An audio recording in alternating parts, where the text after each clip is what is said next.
The Universal One by Walter Russell, Chapter 12. This is a finite universe. Mind is all there is. It has no limitations as to shape, size, or volume, for these qualities are but appearances and have no real existence. Mind is limited, however, in its power, its knowledge, and its imagination, the last of which is its creative force. All of the effects, of which mind is the cause, are measurable in that they have the appearance of dimension. All dimension is limited, therefore all cause must be limited. Mind cannot create infinite complexity. Beyond the 10-octave cycle of cause and its included effects, mind cannot go. All effects evolve to their limit and devolve back again into cause without any change whatsoever taking place in the cause. The limitations of mind are absolute. A limited universe cannot be an infinite universe. This concept is extremely difficult for man to comprehend, for man has a fixed concept of a non-existent effect called space. This misconception is born of his fixed idea of a universe separable into parts, all of which are related one to another in shape, size, volume, and the intervals of distance between them. To man, space and distance are fixed attributes of all his concepts, and limit his comprehension. Man has built a misconception of an infinite universe of infinite extension.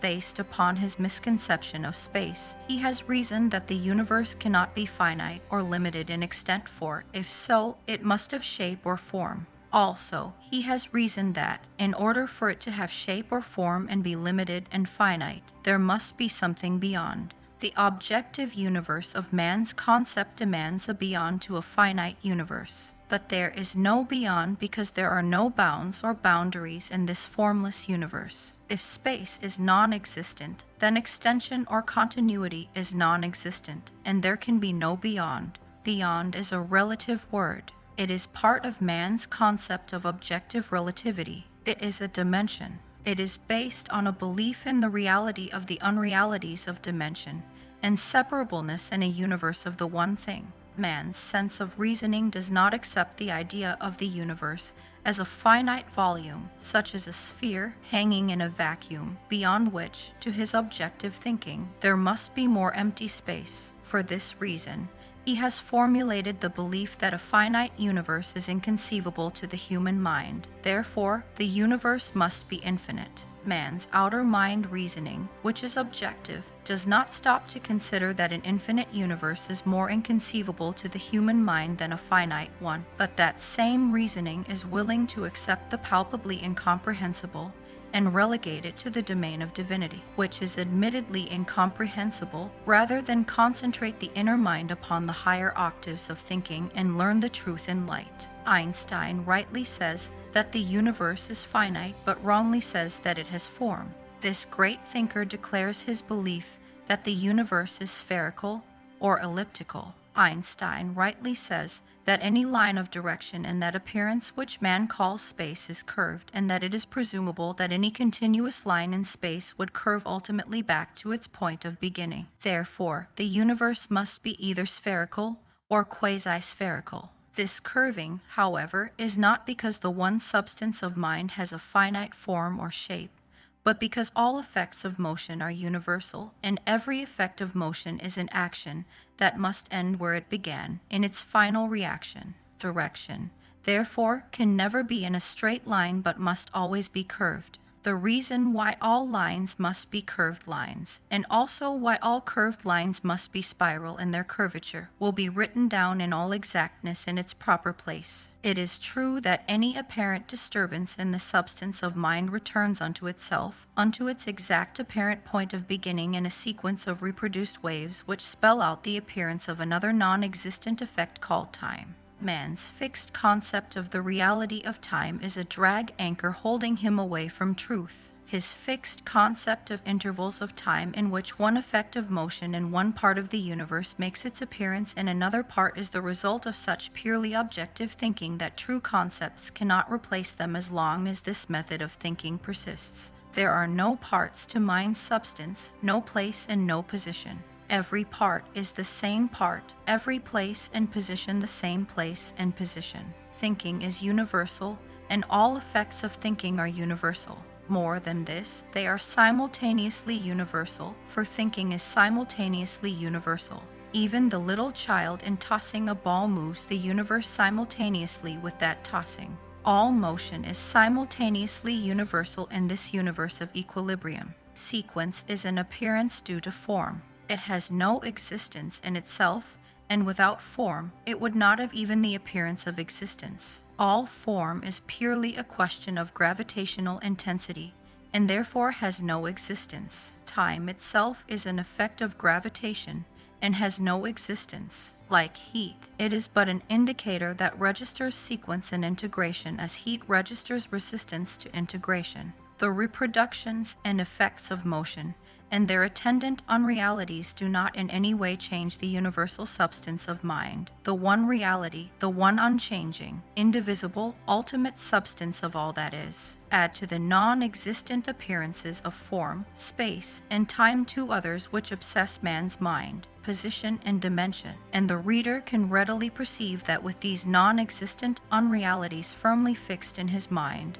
as existent realities, it would be impossible for man to accept the idea of a finite universe. To do so, he would have to imagine a form hanging like a ball in a void, to which there must be an empty inconceivable beyond. Man's outer mind is so accustomed to thinking reality into the unrealities of space, time, motion, form, position, and dimension of an objective universe that it is hard for him to adjust his thinking to a subjective universe in which the unrealities disappear into the reality of light. Man's inner mind thinks in light, freed in its thinking from the illusions of outer mind thinking. Einstein's error is in attaching to the substance of mind the attributes which belong solely to the dimension of the substance and its appearance as form. Chapter 13. A dimensionless universe. Dimension is but an appearance, an effect of motion, and is non-existent. A mile between apparent objects is non-existent with the disappearance of the objects. Man's fixed concept of a universe of innumerable objects separated by relative and measurable distances unfits him for thinking of the universe in any but a relative sense. Man must think in light for true comprehension of mind. All men may think in the higher octaves of light when they but comprehend, for with comprehension comes power. To think in light is not a new power being evolved by man like a new sense. It is a power which is already in every atom of man's composition. Man thinks in the low octaves of his own integration, almost unaware that the higher octaves are within him, for the lower octaves are superimposed upon the higher. The higher octaves of incredibly higher speeds are within the lower octaves of high potential, but slow speed. Man may shift his thinking from the low speed of his outer mind to the higher speeds of his inner mind at will, even as he can shift the gears of his motor car. Man's thinking in his low octaves of bodily integration is like a man running his motor on low gear, ignorant of the fact that he has higher gears. Man's thinking in the higher octaves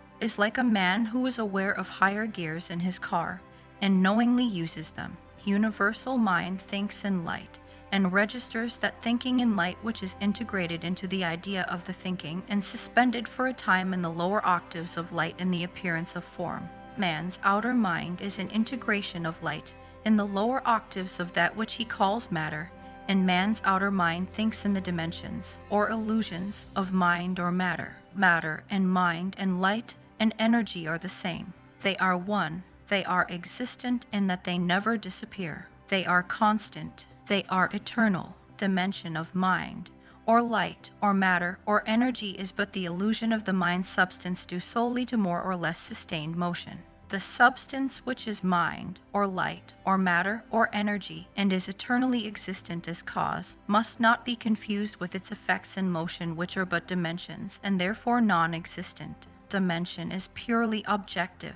Outer mind thinking is objective thinking. Objective thinking is thinking in dimension. The substance of matter is eternal, but its illusions of dimension, in form, are fleeting. Matter is frozen light, crystallized light of man's own lower octaves of thinking. So, even in outer mind thinking, man thinks in light, but it is meaningless to him. Man's inner mind is light of the high octaves of inspirational, ecstatic thinking.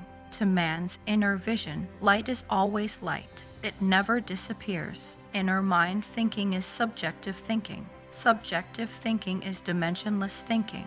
The inner mind of man knows no darkness. Light knows light, and all that is light. In the high speeds of inner thinking, matter is dimensionless. The universe of mind is a dimensionless universe. The universe of the idea of mind is a universe of dimension.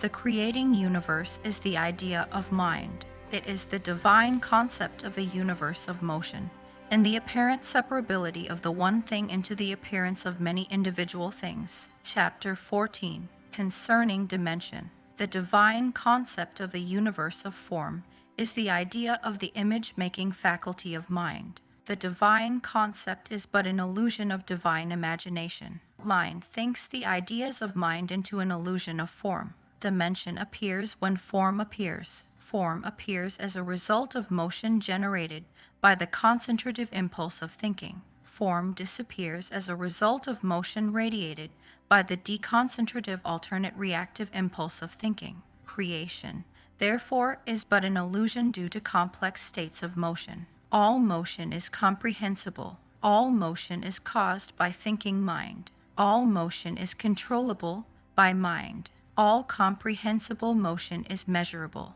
Measures are dimensions. Dimensions are the intervals that define the relation of one illusion of form to another. Dimension disappears with the disappearance of the illusions it defines. All illusions of form are but varying states of motion locked into the separate states of potential which define those illusions. All states of motion are orderly and periodic. All states of motion, no matter how complex, are reducible to 10 octaves of 7 tones each, plus their mid-tones and their master tones. All creation is reducible to about 140 elements which tell the entire complex story of God's thinking, just as all literature is reducible to 26 letters which tell the entire complex story of all of man's thinking. Neither have any existence beyond their ability to express in form the manifesting idea of creative mind. The elements of matter are all of the same substance in varying states of motion. Gold is not one substance, and carbon another, and phosphorus still another. Gold differs from carbon, and silicon differs from copper only by the relation of their intervals in motion, or the measurements of their separate dimensions which, when aggregated, constitute their separate states of motion. The divine concept is not a universe of motion, but of idea in form. Motion is necessary to produce the form of the idea. It is but an attribute of thinking. It is not a principle. Man labors in the bowels of the earth for metals, which he can create for himself with ease when he fully comprehends the motion which has assembled the forms of those elements out of the idea of the divine concept. All that is in creation is fashioned into the form of the idea by the 10-octave alphabets of thinking mind. Knowledge of the dimensions of each state of motion will give man the power to produce from the most plentiful of them those which are most rare. That which nature has taken millions of years to produce through the orderly interchange of potentials, man may produce in a few hours by forced interchange. There is no substance which nature can produce that man cannot also produce when he knows the dimensions which measure the illusion of form of the substance. Man has control of more energy than is necessary to transmute any one element or any compound into any other element or compound. All that he lacks is the knowledge of dimension in order that he may transmute that state of potential energy locked up in a state of motion called carbon into that other state of motion called gold, and he may have all that he desires at the cost of a very slight effort. The formula for measuring all dimensions of the various elements of matter will herein be written down and charted with all exactness so that man's burden of heavy labor may be lightened. Years will pass before civilization will have adjusted itself thoroughly to the changed conditions which this new knowledge will bring to the world, but from this change a new civilization will spring. These are the dimensions which, when known and measured, will make man master, and that he will be able to evolve, devolve, transmute, or synthesize the elements at will. The first dimension is length, the second, breadth, the third, thickness, the fourth, duration, or time, the fifth, sex, the sixth, pressures, the 7th, potentials, the 8th, temperature, the 9th, ionization, the 10th, crystallization, the 11th, valence, the 12th, axial rotation, the 13th, orbital revolution, the 14th, mass, the 15th, color, the 16th, plane, the 17th, tone, the 18th, ecliptic. These dimensions are characterized by one outstanding peculiarity common to all of them, an orderly periodicity. Beyond these 18 dimensions and their inclusions, there are no more measurable intervals of motion. When all of these periodicities are charted and their mathematical calculations computed with exactness, it will be very simple for the ingenuity of man to devise the mechanical apparatus necessary to decrease any high potential into any lower one, or increase any low potential into any higher one. Acceleration and deceleration are now measurable. Temperature, tone, color, valence, ionization, and those pressures which are known are now measured. Mass is measurable. Known orbits are now measured, and the unknown ones will be measured when they have been made known. The waves which constitute the complex of all elements have already been computed. The spectrum has been divided, and the elements assorted into about 7,000 color lines of light, but they are as meaningless to man as the Hebrew language is to the Gentile. These 7,000 lines of light are the letters of the universal language of light, the language in which God speaks to man. When man knows this language, he will then think in it. When he thinks in light, he will then know that he is the Son of God, that he is one with God. When man thinks in light, he will then know that he is universal mind, that he is all that he is thinking mind expressing his thinking in light, that he is omnipotent, omniscient, and omnipresent. He will then know that he is life, and that life is eternal, and that there is no death, and that he has neither place nor position in space or time, and that dimension is as though it were not, and that there is but one, and that one is he, and you, and me, and the rolling hills and the sands of the sea, and the clouds and stars, and the little violet blooming in the meadow. Already man has gone a far way towards solving the great secret of this creating universe which lies hidden in the elements. Within God's alphabet of light, the locked secret has long awaited the master key of knowledge to open the doors to man.